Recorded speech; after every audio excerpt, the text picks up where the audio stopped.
Good morning girls. इससे पहले वाले वीडियो में हमने सल्तनत काल के प्रारंभिक इतिहास के बारे में पढ़ा था कि सल्तनत काल का परिचय कैसे हुआ, किस तरीके से भारत में तुर्की या जिन्हें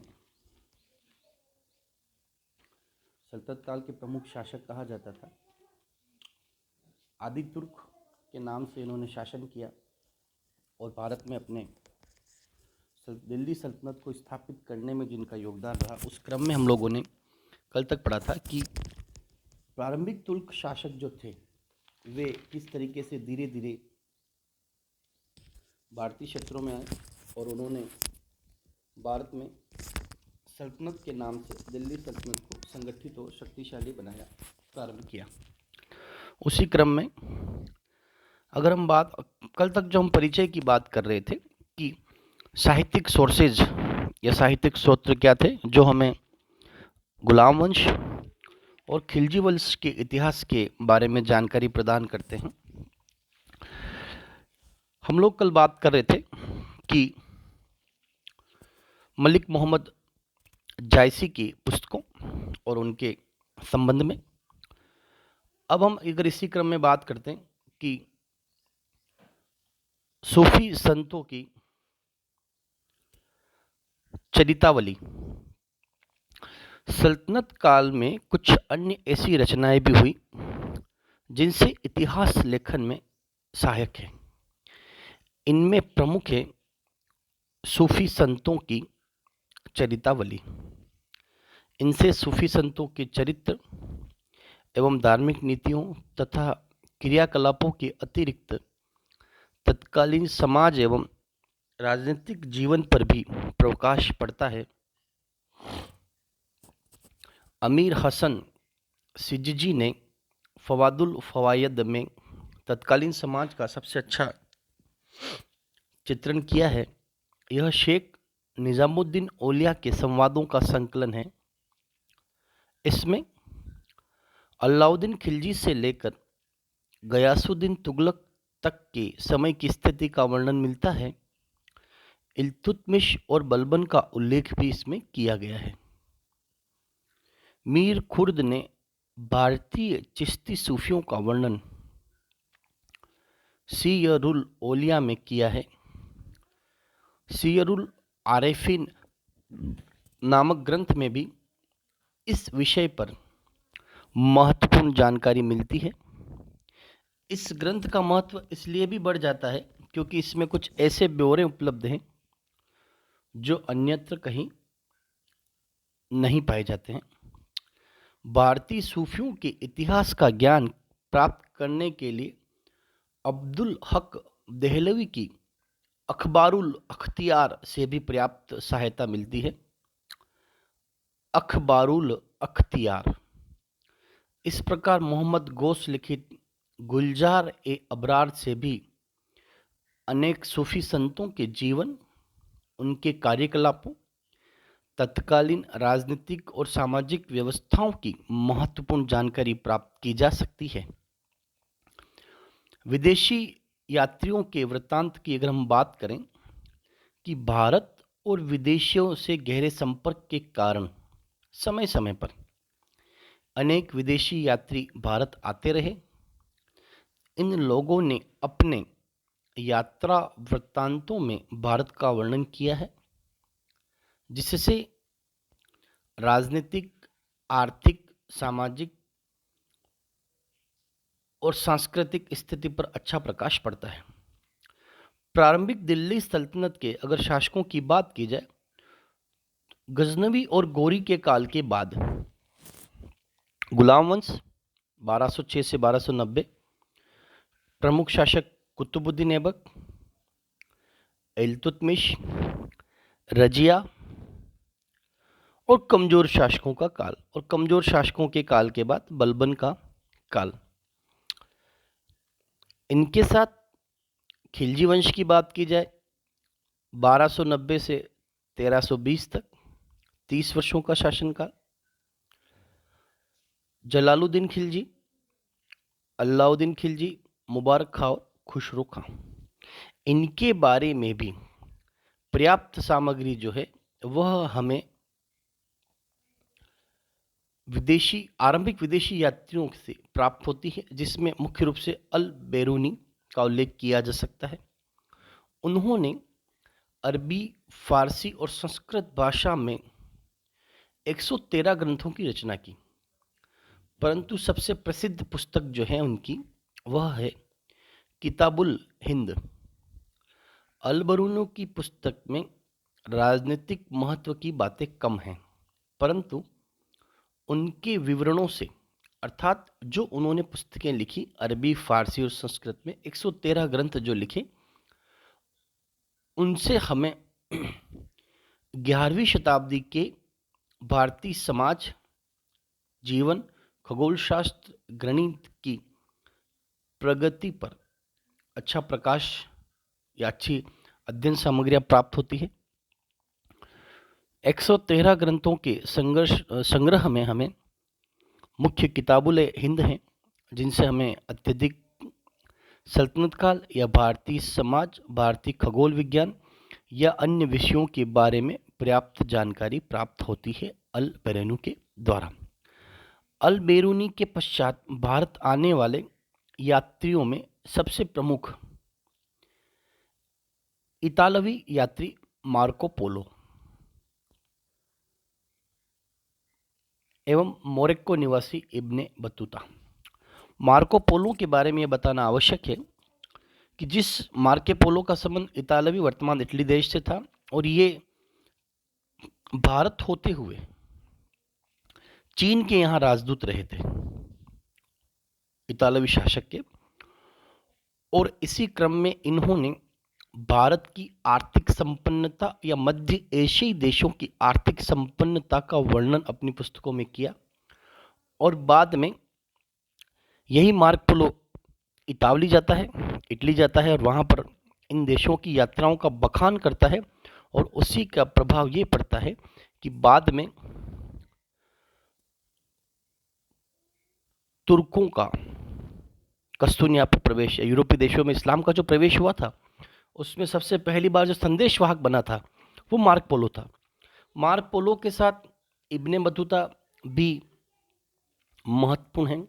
मार्को पोलो ने भारत के विभिन्न भागों की यात्रा की एवं अपने ग्रंथ ट्रेवल्स में भारत की आर्थिक स्थिति और व्यापार की स्थिति पर अच्छा प्रकाश डाला। उसका प्रभाव ये पड़ा कि मार्को पोलो का विवरण दक्षिणी भारत की आर्थिक स्थिति पर महत्वपूर्ण प्रकाश डालता है।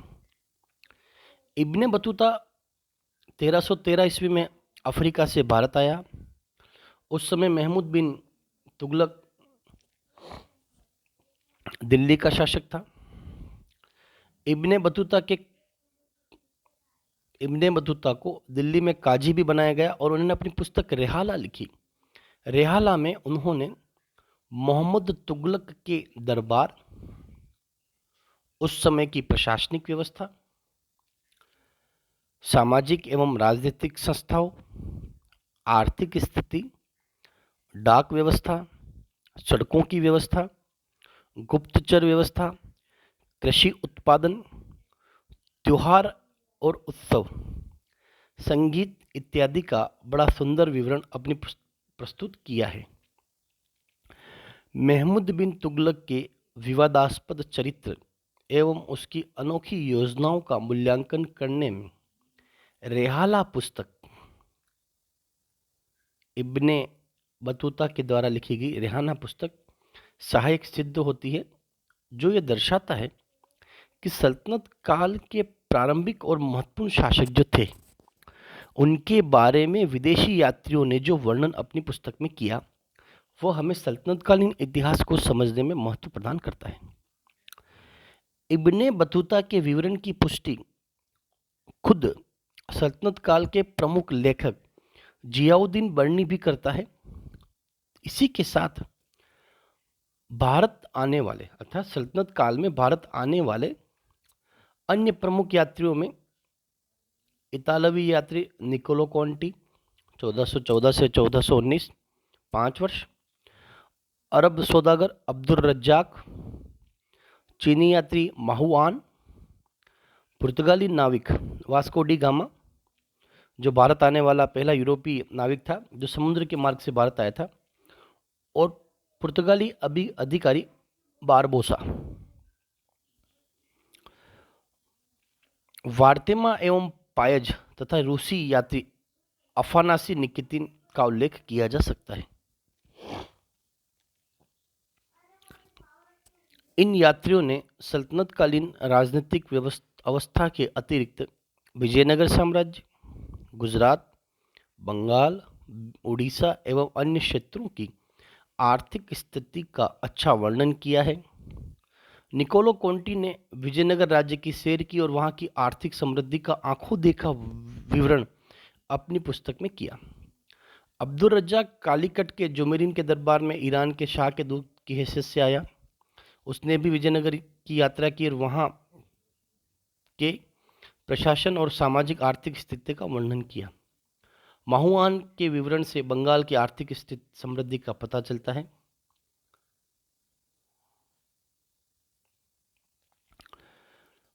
अन्य यूरोपीय यात्रियों के विवरण से भी राजनीतिक, आर्थिक, सांस्कृतिक महत्व की जानकारी प्राप्त होती है।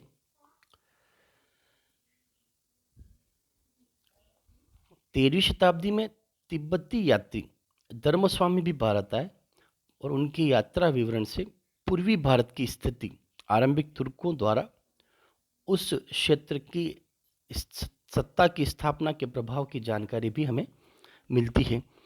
अन्य महत्वपूर्ण ग्रंथों की अगर हम बात करें, उपरोक्त स्रोतों के अतिरिक्त सल्तनत काल में विभिन्न प्रकार के अन्य ग्रंथों की रचना हुई जो हमें समकालीन इतिहास लेखन में सहायता प्रदान करते हैं, परंतु अधिकांश ग्रंथ जो थे वे फारसी में लिखे गए थे। अफसाना शाहान से लोदी वंश के शासकों के विषय में जानकारी प्राप्त होती है। अब्दुल हामिद महिरर की रचना दस्तुरुल अल्दाब फी इल्म इल हिसाब से सल्तनतकालीन राजस्व व्यवस्था पर महत्वपूर्ण जानकारी मिलती है। इसमें लगान वसूलने वाले अधिकारियों की योग्यता और कर्तव्य, राजस्व शब्दावली तथा राजस्व पंजिकाओं का वर्णन है। अमीर हसन खिलजी ने दीवान हसन दहलवी में अलाउद्दीन खिलजी की प्रशंसा की है। फवायदे फिरोज शाही में का महत्व इसलिए भी है क्योंकि इसमें पहली बार मुस्लिम समाज की स्थिति, लोक साहित्य की झांकी मिलती है। खेरुल मजालिस में अलाउद्दीन खिलजी द्वारा बाजार एवं मूल्य नियंत्रण तथा दिल्ली पर मंगोल आक्रमणों की प्रभाव का उल्लेख मिलता है। निजामुल मुल्क तुसी की रचना सियासतनामा में शाही सेवा में नियुक्त दासों के प्रशिक्षण का वर्णन दिया गया है। इसी प्रकार हसन निजामी द्वारा लिखित ताजुलम आसिर से ऐबक तथा इल्तुतमिश के सैनिक अभियानों की जानकारी मिलती है। फखरे मुदब्बिर की तारीख फखरुद्दीन मुबारक शाह से ऐबक के कार्यों पर प्रकाश पड़ता है। जफरनामा 1424 से 1425 में शफरुद्दीन अली यजदी ने लिखी। इसमें तैमूर के भारत आक्रमण का विवरण मिलता है। फिरोज शाह तुगलक के समय की भी जानकारी प्राप्त होती है तथा सल्तनत काल में फारसी के अतिरिक्त संस्कृत, हिंदी और क्षेत्रीय भाषाओं में भी अनेक ग्रंथ की रचना हुई। इनसे भी राजनीतिक एवं सांस्कृतिक इतिहास की जानकारी मिलती है। संस्कृत में कल्हण के अतिरिक्त योनराज, श्रीवर और शुक ने भी राजतरंगी लिखी, जिनसे मध्यकालीन इतिहास, विशेषतया कश्मीर के इतिहास पर प्रकाश पड़ता है। हमीर महाकाव्य से राजपूताना के इतिहास की जानकारी मिलती है। अवधी भाषा में लिखित विख्यात सूफी संत मलिक मोहम्मद जायसी की पद्मावत से भी ऐतिहासिक झलकी मिलती है। विद्यापति की पुरुष परीक्षा समकालीन सामाजिक जीवन पर प्रकाश डालती है। चुंडेश्वर और रघुनंद की रचनाओं से बंगाल के तत्कालीन समाज एवं सांस्कृतिक इतिहास का परिचय मिलता है। बंगाल के सुल्तान हुसैन खां के समय में हिदायत उर राबी नामक ग्रंथ का संकलन किया गया। यह ग्रंथ युद्ध विद्या के मार्गदर्शन पर है। इसी प्रकार गुजराती लोक कथा संग्रह रासमाला और बंगाल में रचित अपभ्रष्ट संस्कृत ग्रंथ शेख शुभादेव में भी समकालीन समय की जानकारी प्राप्त होती है।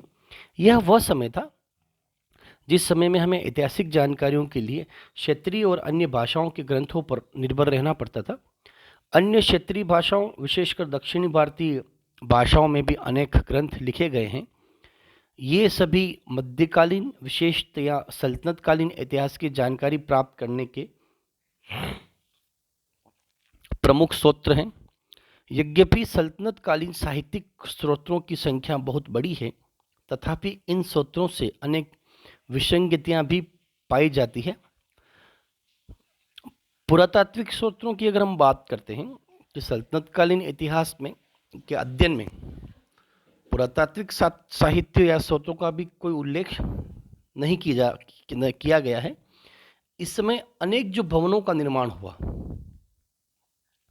या जो भग्नावशेष अवशेष जो थे, उनके अध्ययन से हमें अनेक ऐतिहासिक जानकारियां प्राप्त होती है। जैसे अगर हम सल्तनतकालीन इमारतों की बात करें, कुवत उल इस्लाम, कुतुब मीनार, अलई दरवाजा, फिरोज शाह कोटला इत्यादि कलात्मक विकास से हमें परिचित करवाती है। सल्तनत काल में मस्जिद एवं अन्य भवनों की दीवारों पर फारसी में जो अभिलेख खुदवाए गए थे, परंतु ये सारे अभिलेख धार्मिक थे, परंतु शाही अभिलेखों की संख्या कम है, परंतु धार्मिक अभिलेखों की संख्या ज़्यादा है। अधिकांश अभिलेख व्यक्तिगत थे, अर्थात व्यक्तिगत अभिरुचियों को ध्यान में रखते हुए व्यक्तिगत जीवन के बारे में लिखे गए थे। उसमें शासकों के नामों और तिथियों का भी उल्लेख मिलता है। तथा पुरातात्विक सामग्रियों की अगर हम बात करें तो भग्नावशेष, फारसी में लिखे गए अभिलेख और सिक्के जो हैं वो हमें अनेक प्रकार की पुरातात्विक सामग्री प्रदान करते हैं, जिससे हम सल्तनत काल के इतिहास को सही तरीके से समझ सकते हैं।